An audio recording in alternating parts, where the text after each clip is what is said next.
So today we'll be looking at NLP, I think the last lesson from the part one. There are two notebooks in this. One is the 10 NLP and the next one is the NLP Dive. So this week we'll be looking at notebook number 10, and hopefully next week we'll finish off with notebook number 12.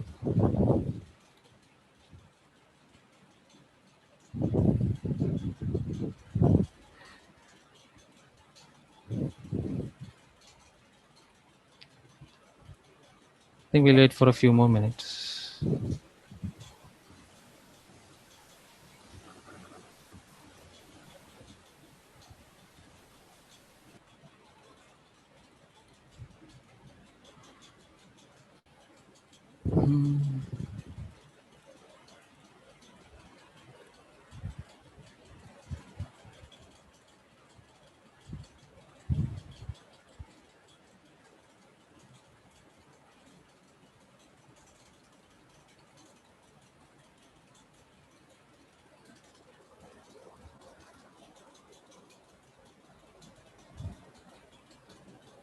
So in this notebook, it's basically about we're basically deep diving into the IMDb sentiment data set.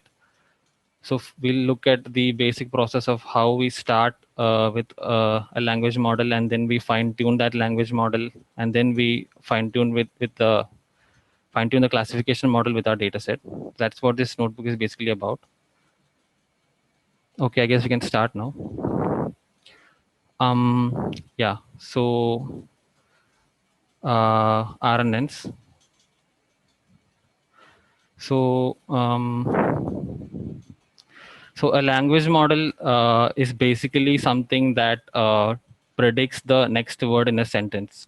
So, what a language model takes in is an input of uh, texts. I mean, input of tokens. Uh, Basically, an embedding of these tokens, and then it outputs what could be the next token in that sequence. So that's what a language model is. And yeah, so this is actually a self-supervised task. So what that means is we are not actually labeling any data set. The label is kind of intrinsic in the independent variable itself. So assume that this is the text that we are inputting to the language model. So basically, it will predict this word, say the second word with the first word, and then the third word with the first two words, given the first two words, and then the fourth word given the first three words. So that's what language model does. And the great thing about it is that there is no there is no labeling required for that. And yeah, self-supervised learning, training a model using labels that are embedded in the independent variable rather than requiring external labels. For instance, training a model to predict the next word in a text.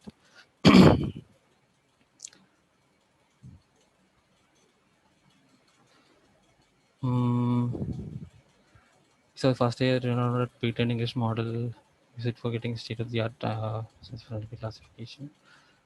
So I think we had done this task in an earlier lecture. So what we had done there was like a quick, we had just quickly used a language model trained on Wikitext, and then we directly modified the model to give a classification result and did that.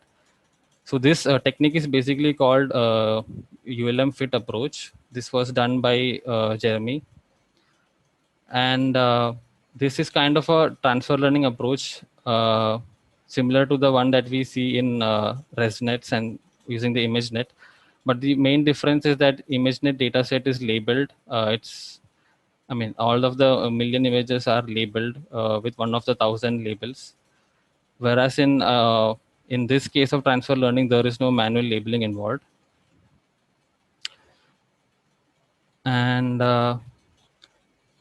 yeah, so initially the language model is trained on the whole of Wikipedia, and then we have our domain data set, which is the 50,000 movie reviews from IMDb. So the language that is used in IMDb might be a bit different from the language that one would encounter in Wikipedia. So what we do first is we just fine tune that language model with the reviews from IMDb, and then we get a slightly better language model that kind of learns the type of English in movie reviews, and then we fit a classifier on top of that. We remove the language modeling task, and then we fit a classification task, and then we train it or fine tune it on our labeled data set, and then we get a slightly better approach than if we had not done this second step. That is, if we had not fine tuned the language model. Please feel free to ask if you have any questions in this. So text processing. Uh, so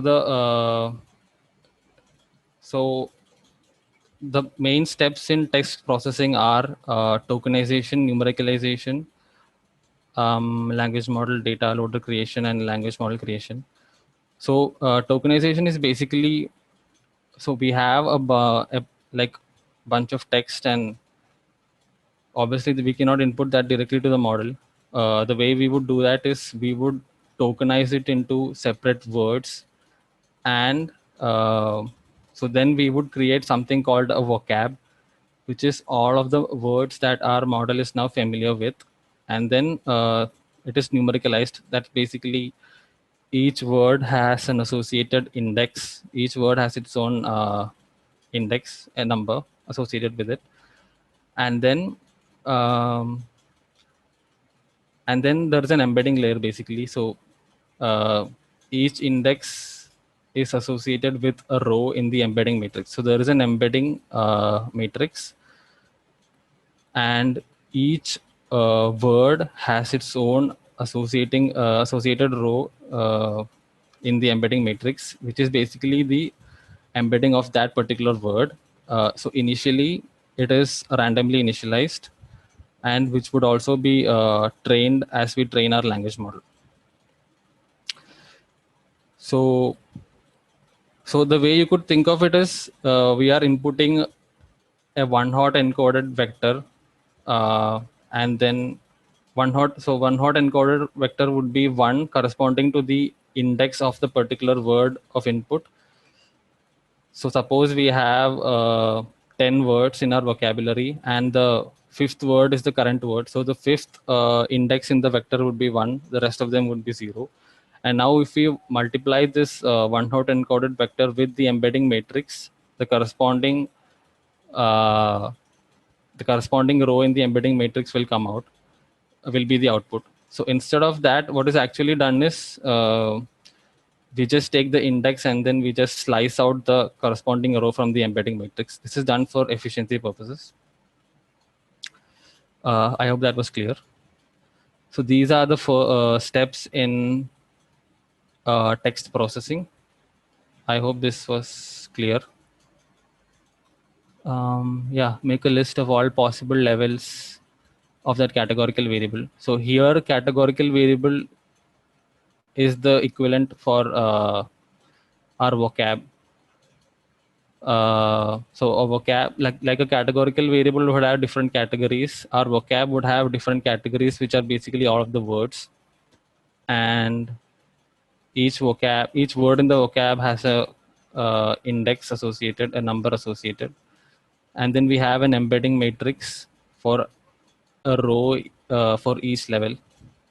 Like each word has its own row in the embedding matrix. And this embedding matrix is the first layer of the language model neural net. A dedicated embedding matrix can take as input the raw vocab indexes created. This is equivalent, but yeah, this is what I said. So the embedding matrix will just take in the index of the words that are in our input, and it would like output the corresponding rows in the embedding matrix, as opposed to multiplying the one-hot encoded vectors, because this is more efficient. You don't have to actually do matrix multiplication. Right. Um, I hope there are no questions. So first we'll go into tokenization. So tokenization in simple words is just splitting it into a list of words, but it's much more complicated than that in practice. So we may have words like don't. Just a minute. I just have to make sure that these collapse don't get disconnected. Yeah.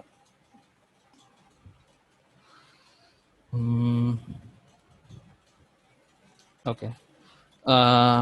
Yeah.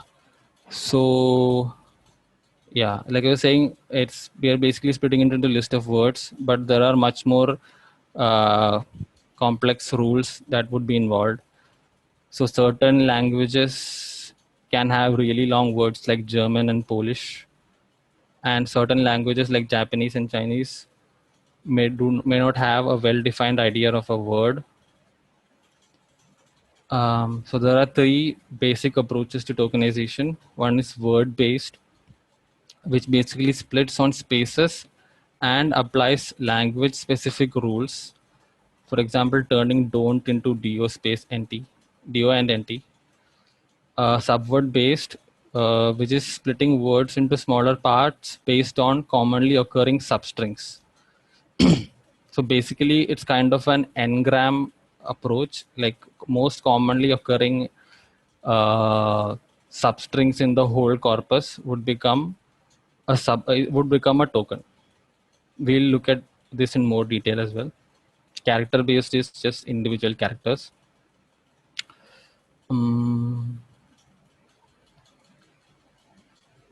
Okay.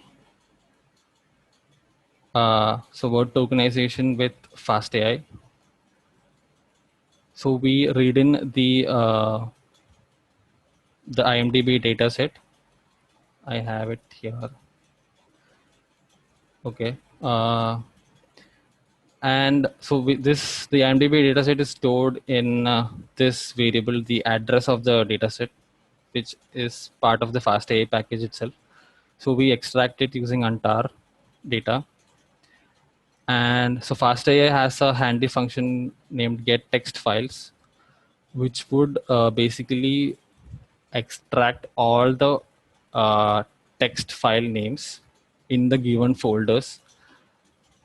So I assume it would just look at the the extension. If it is a .txt file, it would just extract that file name and store it in this list.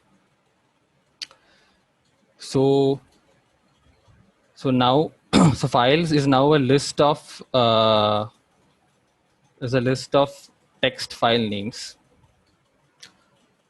And now we just take the first file and then we read it and print the first 75 characters.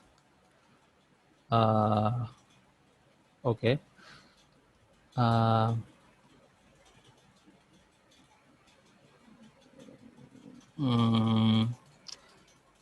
Yeah.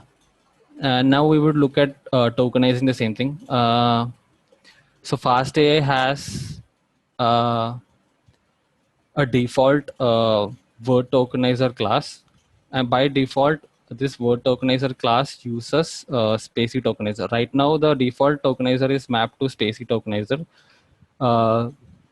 so which might change in the future. Yeah, so we initialize a word tokenizer object, and then so the output of that is the list of tokens, and it looks like,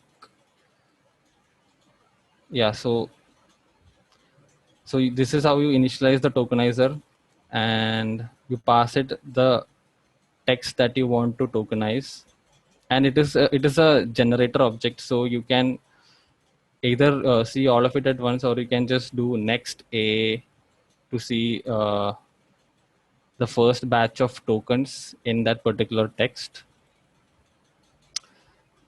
So this call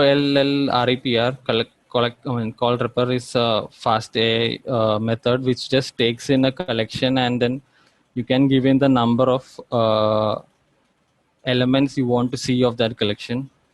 So if I write, so if I write call wrapper of this thing, I would see the first 30 tokens. Yeah, all of these functions are just imported when you did dot star, I mean import star here. Okay. Yeah, so actually Spacey tokenizer is quite smart. So even though there are dots here, it does not split it into separate tokens.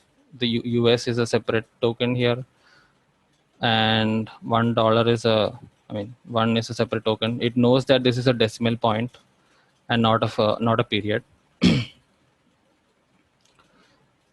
Yeah, and then so this is just using these are just different tokenizer that FastAI provides us, and then there is the tokenizer class which is different from this tokenizer class, word tokenizer class. This is the base tokenizer class. So this base tokenizer class takes in a tokenizer which you have initialized. It could be word tokenizer, Spacey tokenizer, or something else that you have made custom.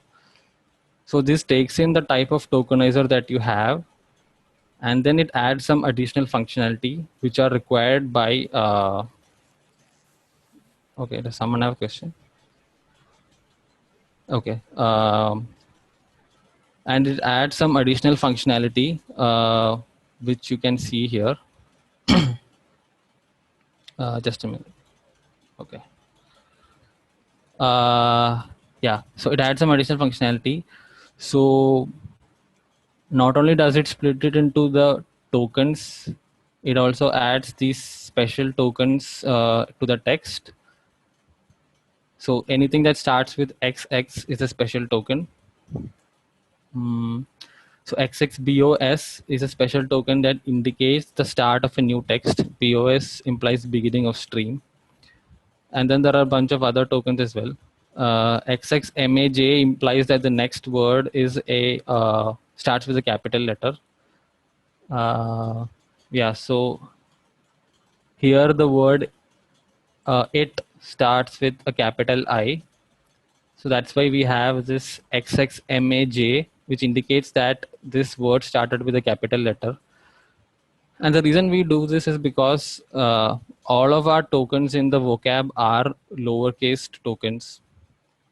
So, I mean, and we don't want to maintain separate uppercase and lowercase tokens.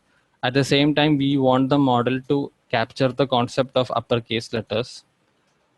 For example, a name has to be always uppercase, and which might help it in later in downstream tasks like NER recognition or something like that, like entity recognition. So it needs to learn the concept of uppercase. At the same time, we don't want the vocab to be huge. Yeah, which would really make our model bad, because then it would need so many more, I mean, data to train as well. So that's why we have this special token to let the model understand that this word is capitalized. There are a bunch of similar special tokens. XX is for unknown words. And these are some of the extra rules that are there in the base tokenizer class. I mean, they're not that complicated. So replaces special HTML characters. Replace REP basically replaces any character repeated 3 times with a special token XXREP. So www would be replaced by XXREP 3W. And suppose you have a bunch of exclamation points like this, it would be replaced by 4 XXREP 4 and then the character that was repeated. So yeah, so the reason is obviously that it needs to learn the concept of repetition, like what does it actually mean. At the same time, like the concept of repetition would get generalized now. uh, yeah, so in the training data set, it might see a particular character get repeated a bunch of times, and in the test set it might see a different character get repeated a bunch of times. So if we generalize that concept using XXREP, it learns the general concept of repetition, what does it mean and stuff like that. So that's the use of these special tokens. So there are a bunch of other rules. Add spaces around slash and hash. Replace WREP replaces words that are repeated. So this one was for characters. This is for words. Remove useless spaces. Replace all caps. So if a word has all caps in front of it, it will replace it with XX cap. So XXMAJ was for only the first letter being capitalized. And then lowercase all text, because all our vocab is lowercase. Okay, now we'll go to subword tokenization. Subword tokenization is, the best thing about subword tokenization is that it does not need language specific rules. And since it basically looks at most common substrings in the whole corpus, it does not regard spaces at all. I mean, it regards spaces, but it looks at substrings that are common in the whole corpus. So there might be languages where you have words that are joined together when you write. So a subword tokenization method can, it can split those joint words into separate tokens if it sees that particular subword being repeated across the corpus. So this is common in languages like Turkish and Hungarian, where you have many subwords together without spaces, creating very long words that include a lot of separate pieces of information. And like I said, you don't have to write language specific rules. So you can just use it for all languages. And I believe models like BERT and the BERT family also use subword tokenization. They don't use spacey and stuff.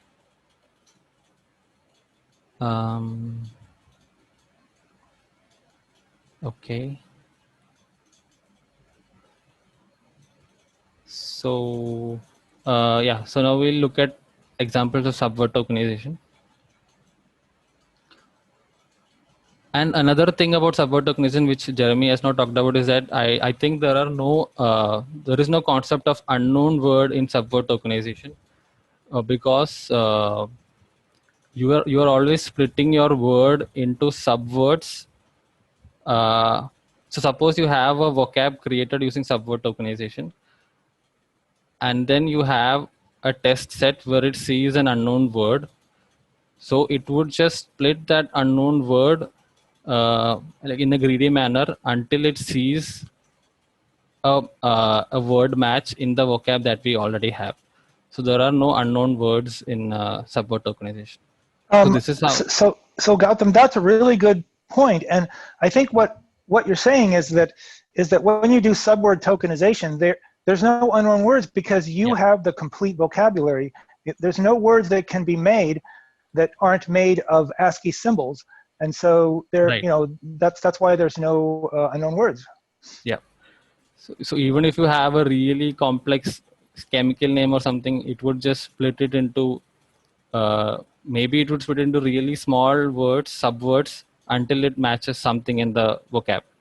Yeah, it may not be meaningful because at the end of the day, you end up limiting the vocab when you use subword tokenization. You have to limit it to some extent of the most common. Yeah. Right. Gautam, just speaking of, is that not specific to BERT? And BERT kind of gets away with it because they do subword tokenization, and they even specifically have tokens for all the individual letters. So what? Excuse me. So worst come worst, it will break it down to like. It would split into separate letters. Yeah. Right. Yeah, I was talking about BERT actually. I'm not sure if even in this thing unknown words are not there. Yeah. I don't think here, because there can be situations where you will not end up with like single letters, or you won't end up with some matching, like the byte pair encoding won't be necessarily have a match there. So you're saying it would sometimes end up with character level embedding, right? I'm saying it may not end up with like the way. Okay, it may not. Okay. Right. So Right, BERT specifically has like if they intentionally go back and they even encode like individual alphabets for that reason. So you never end so up with FastAI does not have character level stuff. when you do subword tokenization, it need not go depends down. on the tokenizer used, the subword tokenizer used. Is, right. Rakel's point that if you use BERT's subword tokenizer, which is I think sentence piece over piece or whatever, and that goes down to character. If you do not go down. So to it depends on the vocab that you have, right? Yes, and the tokenizer in the sense that does it go down to the character level? If it goes down to the character level and you allow that extent of vocab, then yes. But otherwise, you get limited to what you have in your vocab. Thanks. Got it. Yeah. So. Yeah. So there were some problems in this. You had to apparently install sentence piece of this specific version. Someone had pointed out in the Slack. It was Rakel. Oh, okay. Yeah. So there is a setup thing that you have to do with. Just a minute. So there is a setup thing that you have to do with subword tokenizer, because it. Because unlike spaCy, it has to learn it has to do some kind of learning. So it basically looks at the whole corpus and sees the most common substrings. So that is what happens in this setup. You just give it the entire corpus, and then and now we have the tokenizer ready once you set it up, and then you can pass in the text that you want to subword tokenize. So these are all the tokens. And this underscore implies that there is a space ahead of it. Yeah, I think it's better shown here. Yeah, so this is how it looks. This underscore implies that there is a space before it. And if a word was split into subwords, as you can see here, the underscore is not there. So this happens because the word discovered was not did not come in the top 1,000 most common substrings in the whole corpus.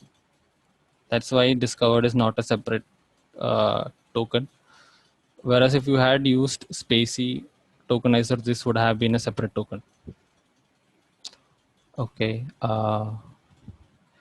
And if you use a smaller vocab, then each token. So if you use a smaller vocab, it means only the 200 most common substrings would become words in the vocab. So each token will represent, which means that each token will represent fewer characters, and it will take more tokens to represent a sentence. So it would become like this. So T is a separate token, H is a separate token, I is a separate token, etc. And if you use a larger vocab, most common English words will end up in the vocab themselves, and we will not need as many words to represent a sentence. So this is what happens when you use a larger vocab. So this is kind of a compromise.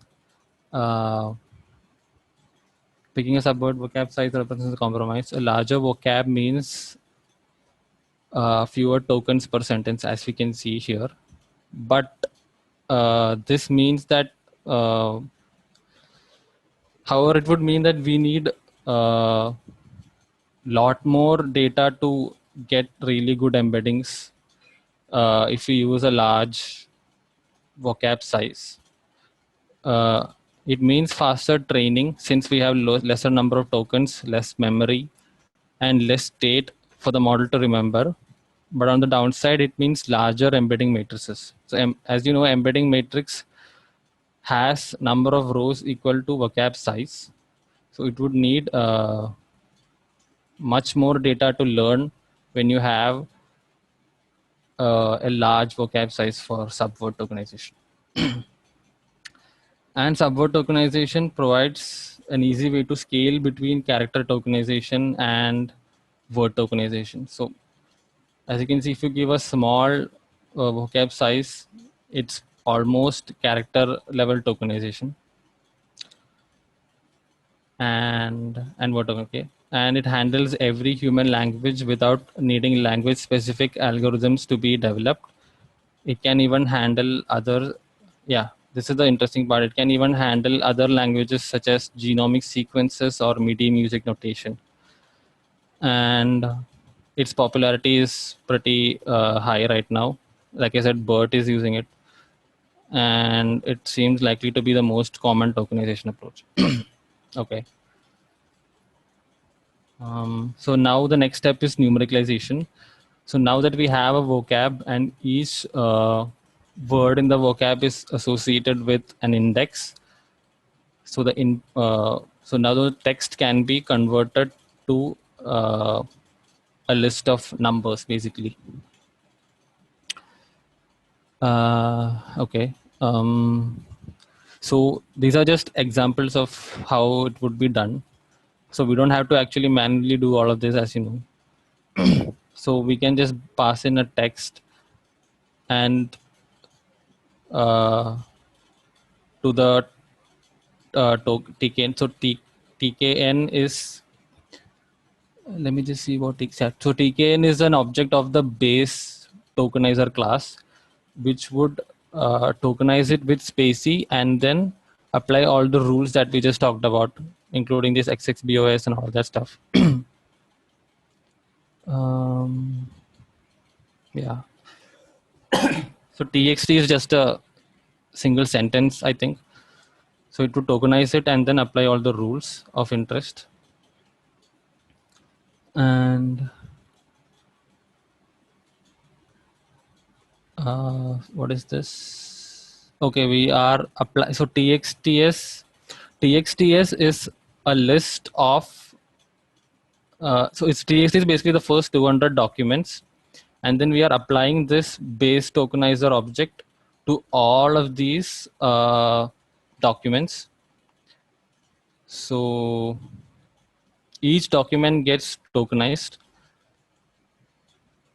And so there's a special object in FastAI called L. I have no idea why he named it L. So L is basically a special type of list. That's what it looks like. Yeah, and Pitch, you'll learn a lot more about L in the next thing that Joseph is doing about when he does the walkthrough. It's a specialized list which has all kinds of special properties, including, as you can see, it gives you the number of elements in the list as the first output. If you see 534, that means there are 534 elements in the list. And there's a bunch of other special capabilities like indexing. I didn't get the 534 part. What was that? There are 534 elements in the list that follows. So the length. So it gives you the length of the list as the first output whenever it's stored in L, and it has a few other special data science related properties that he goes into in the walkthroughs. Right. Okay. Right. So the output that we get is a list of lists, or is an L of Ls, yeah. So this Tox 200 it has an L object for each of the document, and if you see the first one, it is again a list. So it's a list of strings, you can say. And then we numericalize it. So now we have tokens for each of the 200 documents, and now we can numericalize it. So even numericalize has a setup thing.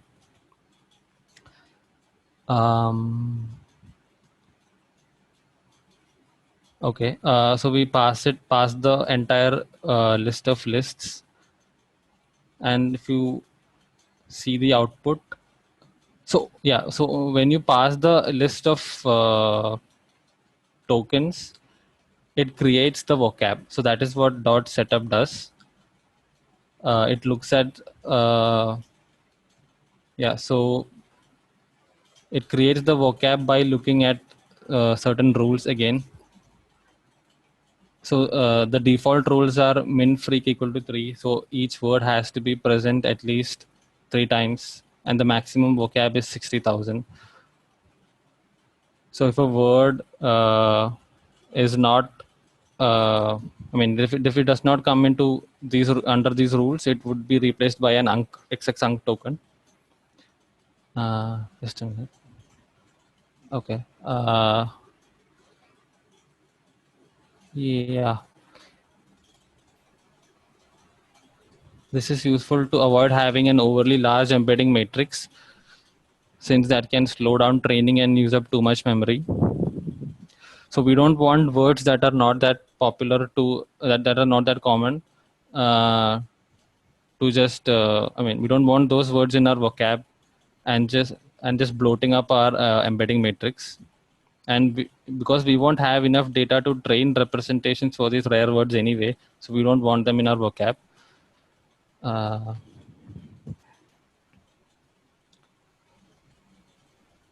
Or you can provide your own vocab through the vocab parameter.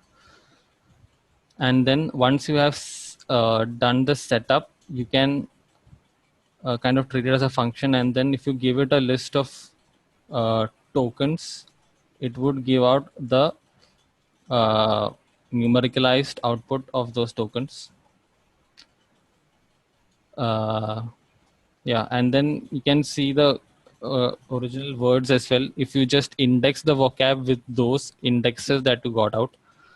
So if you do a list comprehension like this, num.vocab of 0 for 0 in nums, for O in nums, you would get back the original tokens. Okay. The setup thing, Gautam, that at least two things it does is it creates the vocab. It also creates the O2I, which is the reverse directory. Right. The word to index, right? Yes. So you can do just like you did nums.vocab O, you can do nums.o2i xxpad or some other word, and it'll give you back the numericalized value. Mm-hmm. It's a dictionary, right? A dictionary Yes. for. Yes. Okay. But you get both. You get the vocab and you get that dict when you do setup. Okay, got it. Okay. So now we come into the actual creation of the language model, for which we need to make batches. So the first thing that we do to make a language model is we just want to put all the text together. So we don't have, so it doesn't really matter if, I mean, all of the separate documents don't matter now. Since we are just creating a language model, we can just join all of them together. So suppose we have some text.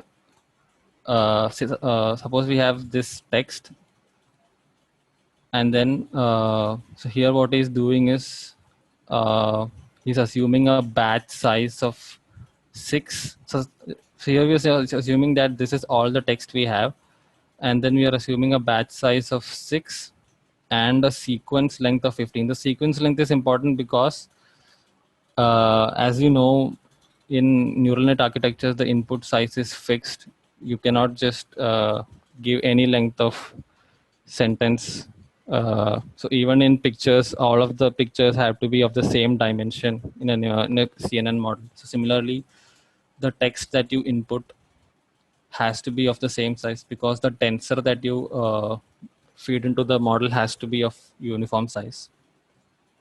So assuming a sequence length of 15 and a batch size of 6, we can get this text into this. So this is just one batch with 6 sequences, you can say. But the problem is that usually we have like hundreds of documents, and a single batch would never suffice. So usually we take smaller sequence lengths, and what would happen is the entire corpus would be split into different batches. The only thing that we need to make sure is that the each sequence is is in the same order as it appears in the document. So as you can see now, this thing has been split into 3 batches. So initially it was 15, now we made it 5. The batch size is the same. So these are the 3 batches. So how it is split is like it becomes like this: XSBOS XMH. In this chapter, we will go back over the example of classifying, and then back again movie reviews we studied, and so that's how it gets split. But as you can see, each sequence is still in the actual order that it appeared in the document, which is the important part. So this is how you would do batching of the corpus for a language model.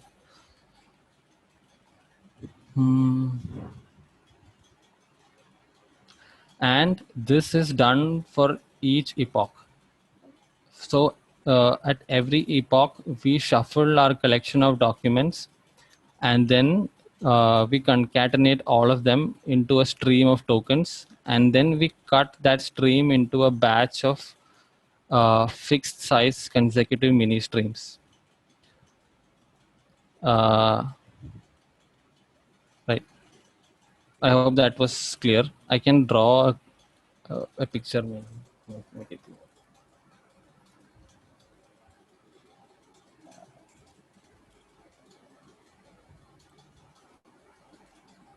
So assume, so basically we have a, sorry. So we have a bunch of documents, say 3 documents, 4 documents. And then what we do at each epoch is we just join all of them together to create one huge document. And then I think the way it works is, suppose we want like 3 or 4 batches, the split happens like this. And this is the sequence length. Oh God. Okay. Suppose the sequence length is say 10 or something like that. Okay. So the sequence length is something like 10. So all of these sequence lengths are the same, and this is one batch. Yeah, this.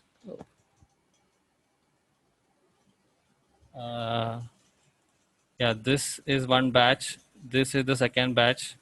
This is the third batch. This is the fourth batch. I think this is how the batching is done when you have a collection of language, when you have a collection of documents and you want to input it to a language model. I think that's right. And then you create the data loader.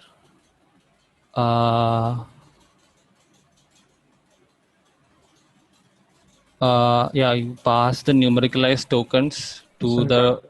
Yeah. Sorry, Gautam, can you just kind of scroll back up? I just wanted to verify something. So you actually asked for batch size equal to 6. And you end up with this jargon overload where you actually end up with sort of 3 batches right now, right? Yeah. So just wanted to kind of point that out because that kind of took a while. No, batch size is you are confusing batch size and number of batches. Okay. Number of batches is 3, batch size is 6. 1, 2, 3, 4, 5, 6. Okay. Makes sense. Okay. So the batch size is equal to 6 is equivalent to having, let's say, like batch size is equal to 32 in images. You're basically passing in like 32 images. Right. We are passing 6 sequences here. 6 sequences. Okay. Right. Yeah, I think that's why the way at least I used to understand or always think about it is you first divide any and all the entire text by the batch size, and you get equivalent set of whatever long sequences, right? I'm not going to say sequence, very long sequence. You just divide by 6. Whatever you have, you divide by 6. From the result, you divide by sequence length, and that is chunked and moved across to generate each batch. But if you do it like that, I believe what would happen is each batch would contain all sequences from the same document. But here, the way it's done is a bit different, right? Not here really if you combine all the documents before you divide by batch. But even when you combine, they still go end to end. Each document comes end to end, right? And then if you split it by batch size, you would still have a batch which comprises of all sequences from the same document. Yes, that depends on, and again, we'll see that when he does it, of how he does that when we go to the next example. Not here, but in the next notebook, I think. Okay. But what is the harm if they are from the same document? That is fine, right? Yeah, I don't think there is any issue if they are from the same document. It's just that they need to be in sequence. Continuity should be there within. Exactly. I mean, would it not have some effect on the way it's learning? Like, are you talking about the shuffling part of it? Because the shuffling is done only on document level, right? Yeah, but no, I'm saying each batch should have sequences from different documents. Like this should be from doc 1, this should be from doc 2. I mean, the way it's done here, that would happen necessarily. But the way Srinivas said, I think it won't happen.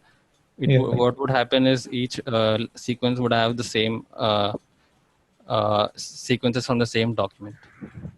Right. But I don't think there's a problem if it is from the same document, but we can defer that until we get to the next section to look at it. I don't recall off the top of my head. Yeah, there may not be a problem. Right? Yeah. Okay. Let me just run this real quick. Okay. So you create the data loader by passing in the numericalized tokens. So and if you give, I mean, if you do first of the data loader, you get the first batch out. I think the default batch size is 64. Yeah, 64 and sequence length is 72. So. Okay. Yeah, I don't think there's anything much here. So yeah, so in a language model, as you know, we are predicting then using and, we are predicting looking using then and, we're basically predicting the next token using the previous tokens. So this is what X looks like. X, Xbox, XMAJ, this movie, and then Y is just offset by one number. So XXMAJ is the first, Y is the first target value. This is the second. So as you can see, it's just offset by one word.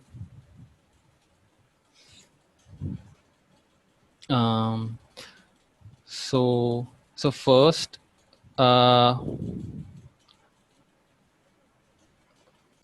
first we train the language model. So we use the data block stuff that FastAI has. So we have to create a text block, since we have text text input, and from folder, since we know the path where all our files are, and this is a language model, so we have to specify that is LM equal to true. So when we do is LM equal to true, FastAI does all the required stuff internally, like all of this stuff. X, Y should be offset by 1, generating the Y, basically the target stuff, all of that is done internally. You don't have to struggle with any of that. Get items will get the input files.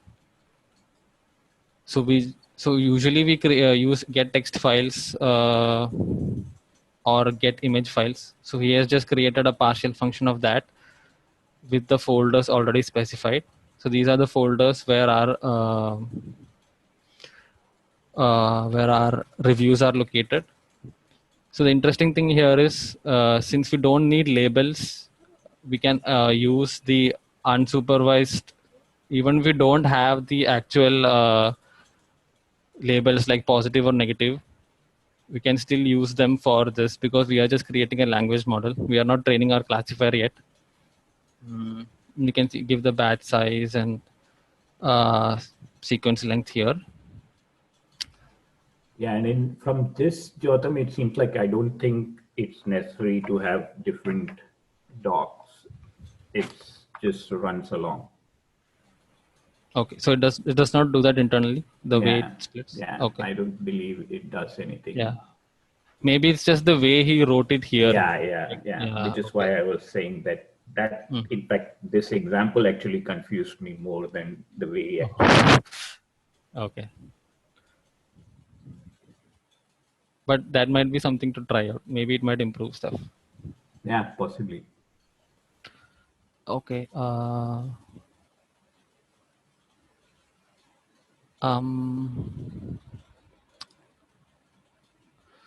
Okay, it does some bunch of stuff. It saves the tokenized documents in a temporary folder, so it doesn't have to tokenize them more than once. Okay. It does tokenization stuff in parallel to take advantage of your multiple cores. So yeah, so show batch, as you know, would just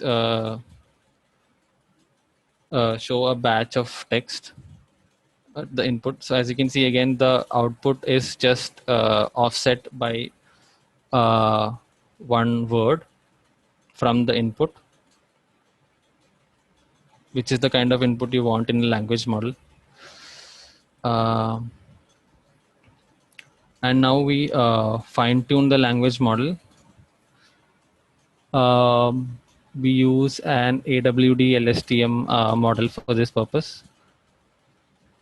So FP16 is the quantization thing, basically reducing the precision to save model size, to reduce the model size.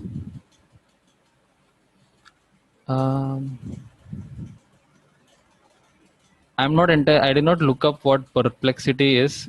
I guess it's just some way of quantifying how good your generated text is. I'm not sure. Does anyone know what? Yeah, it's a metric to measure your language model goodness.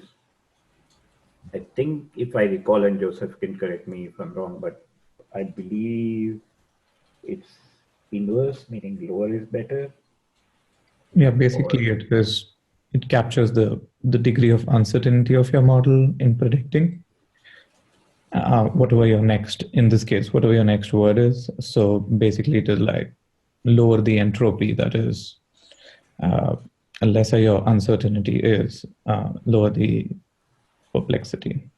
So yeah, I think that's right. So that if the model has narrowed the prediction down to like 3 words with and most of the probability is centered on those 3 words, then it's pretty sure what the next word is going to be. Whereas if the probability is spread out among a whole bunch of words, then it's not very sure what the next word is going to be. It's kind of confused. It's perplexed, and so that would be then the perplexity would be high. And in the first case, when it's relatively sure of what the next word is going to be, the probability is narrowly distributed among a few words, then that would be low perplexity. I don't know what the range of perplexity is. Maybe someone else knows. I know it goes from 0 to something, but I don't know if it's 0 to 1 or 0 to infinity. Yeah, what I do recall is from the, in fact, Stanford courses and stuff, is somewhere in the 18s and the 20s. It's heading in the 10s, or between 10 and 20 is good. At 20 plus, you still see in certain models. Is what I recall. You can imagine that with a character-based model, it's really impossible to have a perfect prediction of what the next character is going to be, or even in a subword model. Yeah. I mean, that's almost impossible, right? Yeah. Okay. So as you know, okay, so then we fit one epoch. We train for one epoch on the entire documents collection, on the entire corpus, and the accuracy is 29. And then we unfreeze. Yeah. So yeah, and then we unfreeze and train it for 10 more epochs with a learning rate of 2 unique 3. So this took quite a long time, about 5-6 hours. So one way you can, so even if you do it overnight, what happens is Colab gets disconnected and you would lose everything. So the trick here is to save the model to your drive and then run both of these cells before you go to sleep, so that it even when it gets disconnected, you have the saved model in your drive. So perplexity is around 37 and accuracy is 33. This is a reasonable accuracy for language model. So we have tens of thousands of words in our vocab, and still it is able to predict the next word with I mean 1/3 of the time. So that's pretty good. And like most of the time, a language model is not what we are interested in. We are training it just so that the model understands the language, understands how English is written, understands the rules and stuff. We are not actually interested in making a language model. So now that it has understood how the language works, we then use it for our downstream task, which is sentiment classification, or whatever your task is. And so let me just load one of these saved models. And then, okay.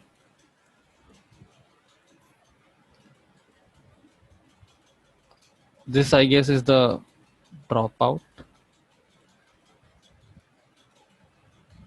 Yeah, it's a single number that actually governs like 3 or 4 dropout values within the AWT LSTM.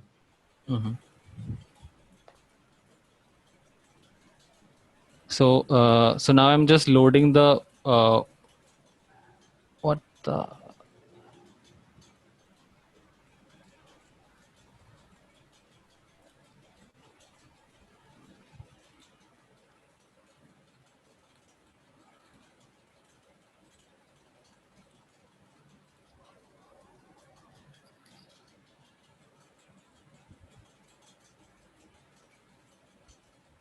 just a minute.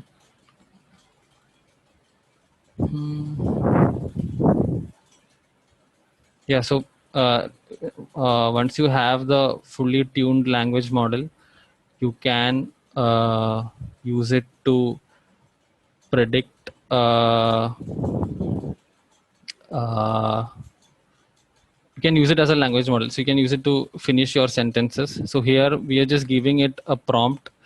I like this movie because, and then we are asking it to generate 40 more words with a temperature. Temperature, I guess, is just a way. I mean, it's just saying how random should my word generation be. I guess a lower temperature would mean it would give very predictable output, and higher temperature would be more human-like. So it's this is how it completes the sentence. I like this movie because of, okay. Let me just.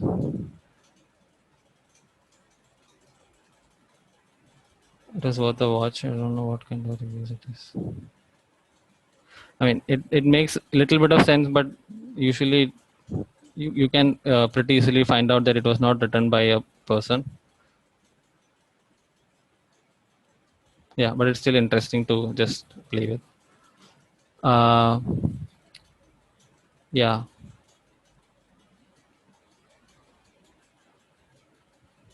So initially, only the last layer group is trained. The rest of the weights are frozen, and then we unfreeze the whole thing, and then we train it for 10 more epochs. And then, like I said, we are not interested in the language model part of it. So we remove the layer where it. So the last layer is obviously a softmax layer over the entire vocabulary. That's how language models are. So we are not interested in the language model part of it. So we just save the encoder of the model, which is what I've done here.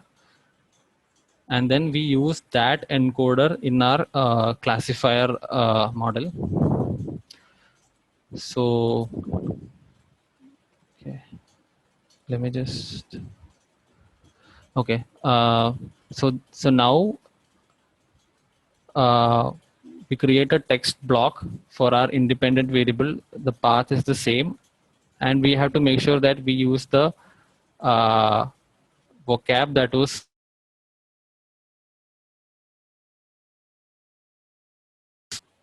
because that's how the language model was trained on that particular vocab. All the embeddings were trained for that particular vocab. So we have to use the same vocab. Okay, it got disconnected for some reason. And then category block, because the target variable is just categories, positive, negative stuff.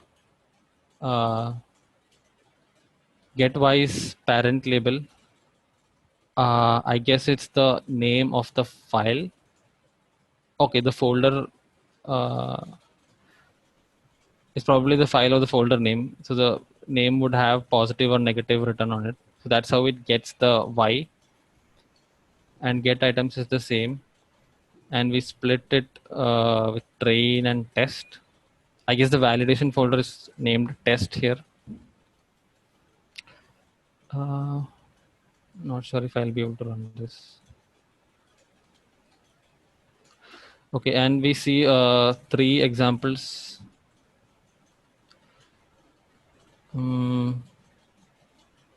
Yeah, we can see 3 examples from it, and it would say negative, positive, whatever. That is the Y value, unlike what we saw in the language model. So we don't need the is LM equal to true parameter. We pass in the vocab that we had for the language model. Yeah, the reason that we pass the vocab of the language model is make sure that we have the same correspondence of token to index, right? Otherwise, the embeddings we learned in our fine-tuned language model won't make any sense to this model. And the fine-tuning step won't be of any use. And by saying that is LM equal to false, we are basically telling text block that we have regular labeled data rather than using the next tokens as labels. There is one challenge that we have to deal with, which is to do with collating multiple documents into a mini batch. Okay.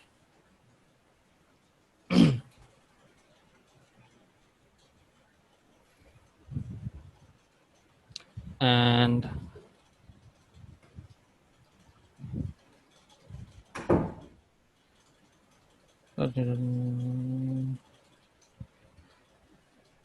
then we train the classifier model by giving in the data loaders that we just created. We use the same model with and the dropout, and the metric is obviously accuracy. And then we have to load the encoder that we had saved from the language model. and then you can just train it for one epoch first. So initially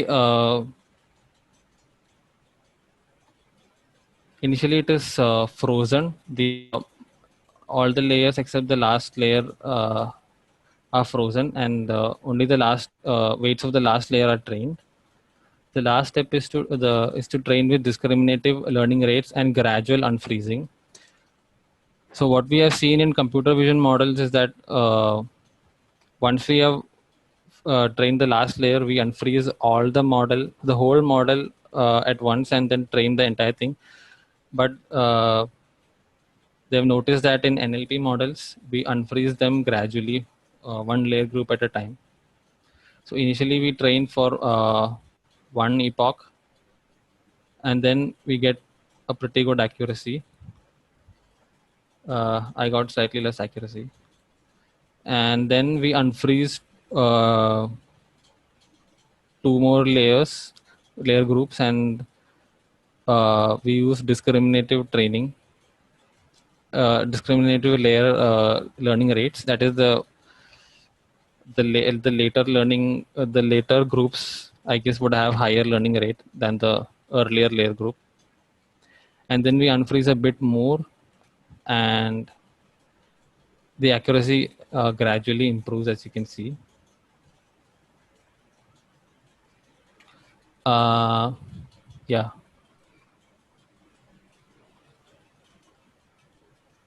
Yeah, and at the end he gets around 94.3% accuracy.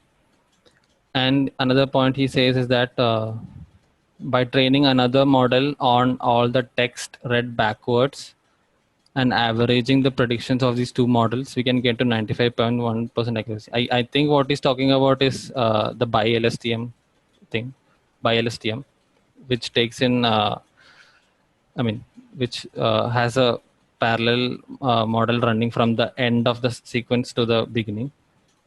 In this case, Gautam is actually talking about reversing the text, which he has in FastAI. He has ability to do that, and then feeding it to the same model. So it's still the AWD LSTM, but you just feed the text in reverse, and you can predict forward or you can predict backward. It doesn't really matter. So, and then that will predict certain. Is it to the same model? Sorry. Is it to the same? We are feeding it to the same model? To the same underlying AWD LSTM. Okay, but it's a separate model for the forward and backward, right? That's correct. Okay. You take the text, reverse it, feed it to the same AWD LSTM.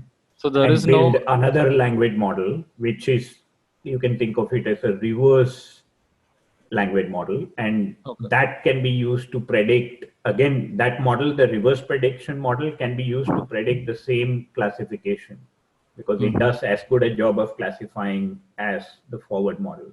So in a way, it's similar to BiLSTM, right? Yes, it's similar, but what I meant to say was, in this case, it's not using a BiLSTM. It's using the same AWD LSTM, but with two different input sets, one forward, one backward, build two models, use the two models to do individual prediction and average the results.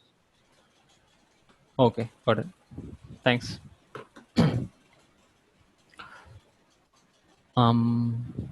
Yeah. And does anyone know how to use this language? I mean, this classifier. I just tried inputting it a sentence and it gave the same result. It gave it gives the same probability output for both sentences, and it was wrong. So I'm not sure how to use it, but yeah. I think I ran into the same problem, Gautam. I was trying to use that model, and it kept repeating itself.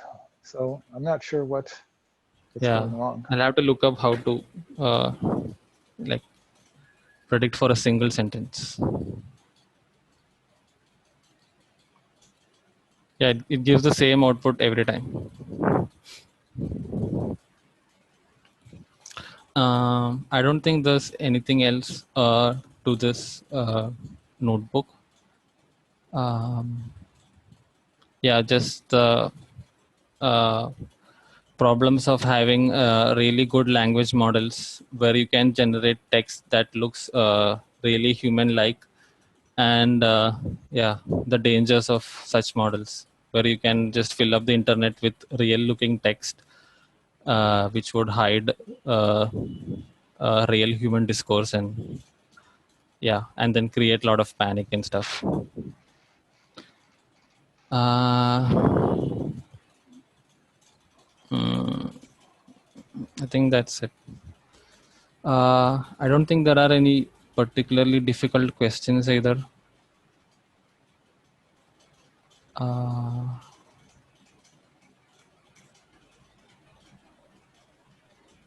Yeah. Does anyone have any other questions that we can discuss? So I have a quick question. Yeah, how is FastAI model compared to like BERT and others in performance? So, Did anyone try? I mean, FastAI right now, I think the AWLSTM model in particular does not perform as good as the BERT family models that we have. Even if you look at Glue Benchmark, which is like Glue Benchmark is like a set of standard data sets for each NLP task for NER, for sentiment analysis. So they have a set of standard data sets, and it is dominated by transformer models. And I think there is a way of using transformer models in FastAI, but I mean, AWLSTM definitely does not feature in the top right now. Yeah, I think that the FastAI version 2, the part 2 lectures which are coming up, they may, I don't know for sure, but they may introduce the transformers. But the AWD LSTM was basically state of the art about 2 years ago when they developed FastAI 1. But probably 3 years. As Gautam said, the transformers have taken over everything now, so they get better results in this GLUE, which is called I think it's called Generalized Language Understanding Evaluation or something like that. It has a battery of tests that language models are now trying to vie with each other to come out on top. And the transformers, as Gautam said, are the ones that are winning. The only caveat to that is like how big your transformer model will be. The FastAI AWT LSTM will be like a fraction smaller. Yeah, I was going to say that ultimately all these things depend on what you want to do as much as your results you're aiming to get, because it may be good enough for your purpose and small enough to fit into the form factor and other constraints like on the edge or on the server that you are aiming at. So those factors come into play as much as just getting a high score, and the amount of training resources that if you're intent on training from the ground up on your data, then the amount of training resources that are available. So it's all of those factors that play into it, and AWT LSTM is orders of magnitude smaller than the number of parameters you would see in even a very basic transformer model. Yeah, the unfortunate thing then is that NLP, the field of NLP is now you actually have to have huge compute resources to do things with the transformer models. And Stephen Merity is the guy that wrote the AWD LSTM. There was a paper a couple of months ago where he made a valiant effort to show that the LSTM model is not dead, and he built a newer version of the LSTM model that uses much less compute and is competitive with at least some of the transformer models, but you can run it on your laptop. So yeah, people are having, the era of individual laptop efforts in NLP is coming to an end, and you actually have to have huge GPU resources and so on to do. Yeah, and at least I think one of the directions of future research could very well be how do you bring all that back down to where it could happen on, and that's a very, it may not attract a lot of effort and energy now, but it will very soon, I think, also go in that direction. Yeah, and that's Stephen Merity's. Stephen Merity made the first strike on that effort to bring it back down to laptop level. I'll post this paper. I can't think of it now, but I'll post it on our Slack group, so anybody interested can have a look. Also, there are techniques like distillation that aim to make your model much smaller. So we have models like DistilBERT that's magnitude smaller than the original BERT, and still gives about 95% performance. 95% of the performance given by BERT, and it's probably comparable in size maybe to the LSTM itself. Yeah, so that's another thing to look at. And at the end of the day, it does not matter whether it's FastAI or PyTorch. It's the architecture that matters. So you can do transformers in FastAI as well.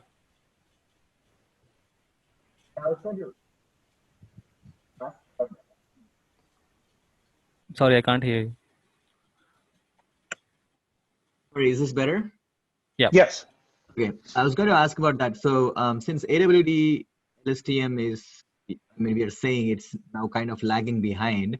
For FastAI, I recently saw a tutorial on BERT with FastAI. So is that how we are going toward, or what we're going to? Better accuracy and. I didn't get the last part of your question. You saw BERT? Yeah, I mean, Sylvain just recently put out a tutorial for transformers with FastAI. Mm-hmm. Yeah, I mean, the way things are, the way things are, it looks like NLP is moving towards transformers. So I was even surprised that he still teaches AWLSTM, but like the others said, this is still might be quite efficient compared to transformers. But yeah, things are definitely moving towards transformers. Yeah, and someone has written in FastAI an interface to Hugging Face. I think that if you look for that on the forum, you'll find it. So yeah, definitely what Gautam said is true. I mean, it's independent of architecture. If you use PyTorch or if you use FastAI or if you use TensorFlow, you can get an interface to the latest transformer models like Hugging Face and so on. Yeah.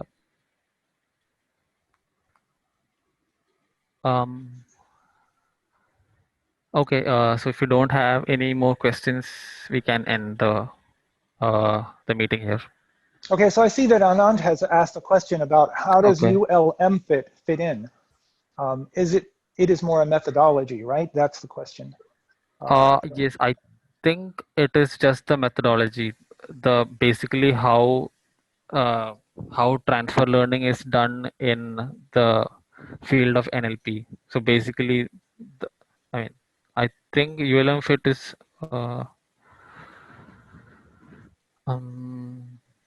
right, the universal language model. So that pretty much is the transfer learning for NLP. Yeah, and what's really great is that it's a generalized. I mean, ULMFit is basically a generalization of the transfer learning that people used for to learn for computer vision.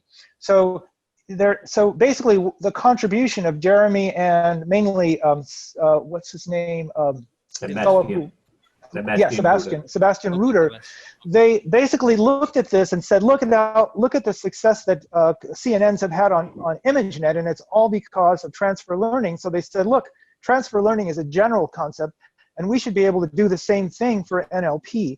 And that's their big contribution. They said, okay, here's what we're going to do. We're going to apply this transfer learning concept. We're going to lift it from the field of CNNs and just apply it to NLP. And that's where they succeeded. It's just amazing. And if you look at the code that FastAI has written to implement it, the code for doing transfer learning in images is almost identical to the code for doing transfer learning in NLP. The lines of code, they're the same number of lines of code, and each line of code does exactly an analogous function. So it's really interesting to look at that. Transfer learning is a generalized concept. Yeah, and actually the more interesting question is, the key element is these are language models as opposed to embeddings, which is, to switch for a minute, right now at least in the Stanford course, for example, we're looking at word embeddings versus these are language models. And then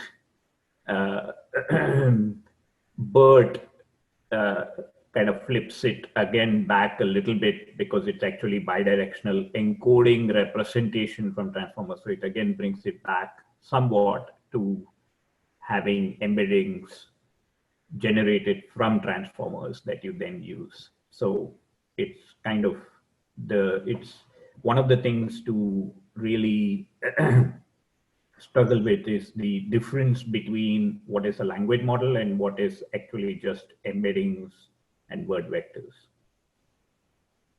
Because these things are language models. Yeah, but I think that people, I don't have the reference, but I think I've seen that people have also taken this generalized concept of transfer learning and tried to apply it to embeddings as well. In other words, if you have, you know, an embedding, for example, yes.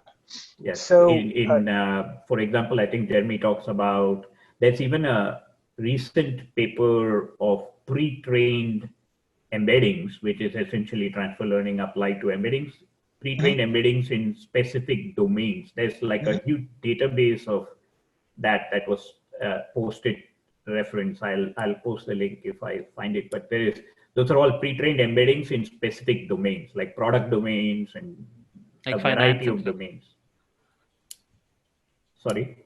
I mean, like finance for, I mean, embeddings trained in finance documents and stuff like that, right? Right, okay. Right. And and they probably have analogous versions for bio, you know, for DNA sequencing, bio. bio, and also for music, you know, and you know, for generating music and so on. Yeah, that's really interesting. Yeah, it's pretty exciting. So also, just to go back to tokenization,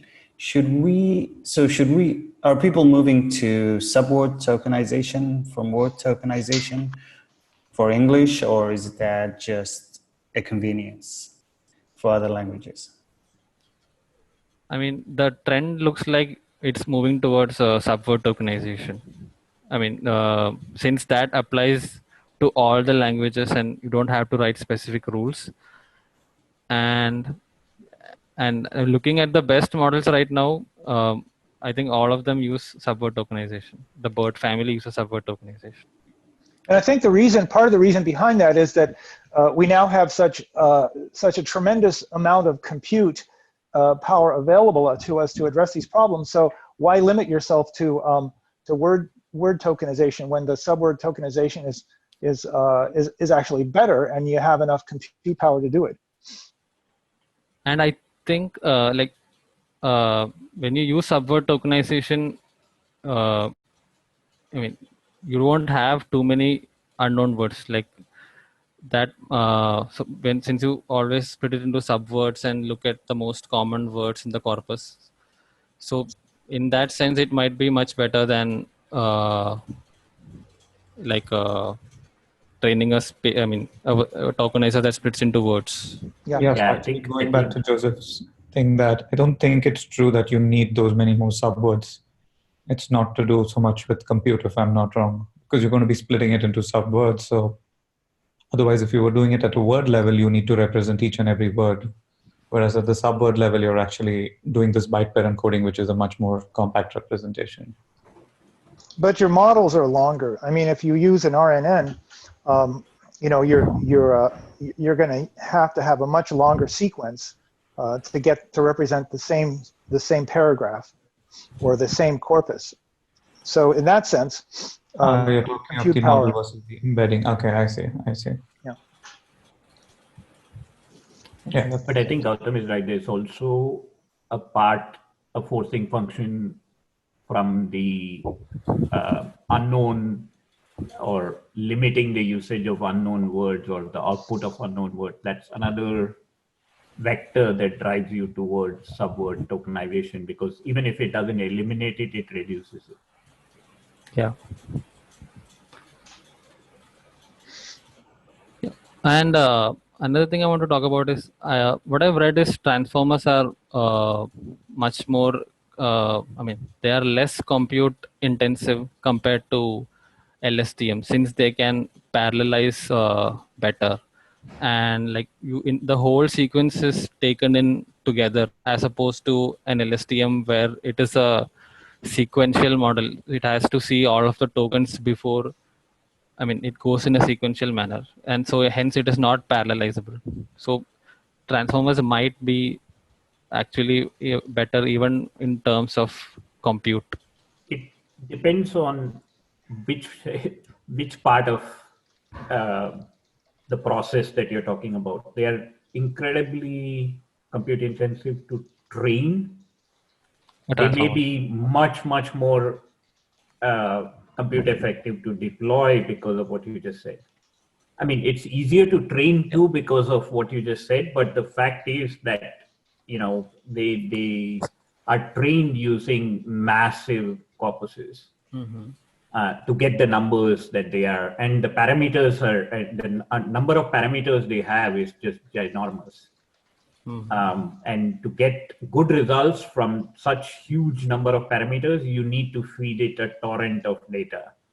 Now, it's somewhat helped or ameliorated by what you said, which is the ability to parallelize, but it doesn't, I mean, the overwhelming need for compute is still higher. Having said that, it's kind of, I mean, what you said is true, that it can be parallelized better than the RNNs, but the huge amount of parameters it has is best trained by providing it, you know, lots of text. it what its appetite demands. Okay. Yeah, but training is still a one-time thing, right? Once you deploy it, Correct. That's correct. Yes. Okay. Yeah. So if you don't have any other things to discuss, we can end the meeting. So, yeah, I mean, I had just one quick one. Sure. I was exploring the FastAI to this specific notebook for a personal project of mine, which is kind of like a starter project, classifying customer issues into different buckets, basically. Now, hearing what you are saying about LSTM might be a little outdated. What would you suggest I start with? Any suggestions?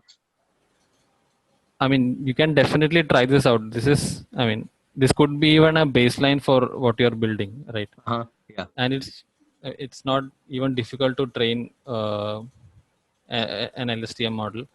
And so what I would suggest is, I have used a bit of Hugging Face transformers. So there are quite a few collab notebooks where they have explained it pretty neatly, and there are a bunch of videos as well. So you can use you can take, say, a BERT-based model or something like that, and then fine-tune it to your classification task.